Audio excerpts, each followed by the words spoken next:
ગણદેવી ખાંડ સહકારી મંડળીમાં છેલ્લા 5 વર્ષથી ચાલી આવતા હાઈકોર્ટ કમિટીના વહીવટ બાદ યોજાયેલી ચૂંટણીમાં 5800 ખેડૂત સભાસદોએ મતદાન કર્યું।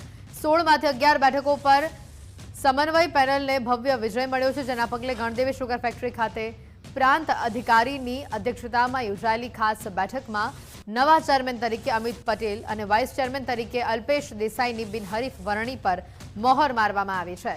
4 દાયકા સુધી સેવા આપનાર જયંતિ પટેલની નિવૃત્તિ અને કાનૂની ગૂંચવાડો બાદ મંડળીના ₹100 કરોડથી વધુના ઇથેનોલ પ્રોજેક્ટ તેમજ સંસ્થાની પ્રગતિ પર વિશ્વાસ મૂકીને ખેડૂત સભાસદોએ આ નવી ટીમને નેતૃત્વ સોંપ્યું છે। સહકારી ખાંડ ઉદ્યોગ મંડળ લિમિટેડ ગણદેવીના વાઇસ ચેરમેનની ચૂંટણી માટે શ્રી અલ્પેશભાઈ ચંદુભાઈ દેસાઈનું નામની દરખાસ્ત શ્રી નિતેશ કુમાર કલ્યાણજી પટેલ દ્વારા કરવામાં આવેલ હતી, જેને ટેકો શ્રી નટુભાઈ ધીરુભાઈ પટેલ દ્વારા આપવામાં આવ્યો છે।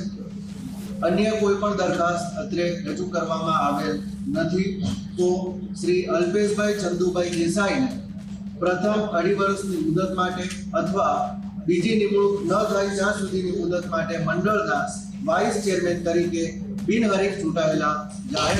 આજ રોજ સહકારી ખાંડ ઉદ્યોગ મંડળ ગણદેવીના પ્રમુખ ઉપપ્રમુખની વરણી હતી, જેની અંદર સર્વાનુમતે હું બિનહરીફ પ્રમુખ તરીકે ચૂંટાઈ આવ્યો છું।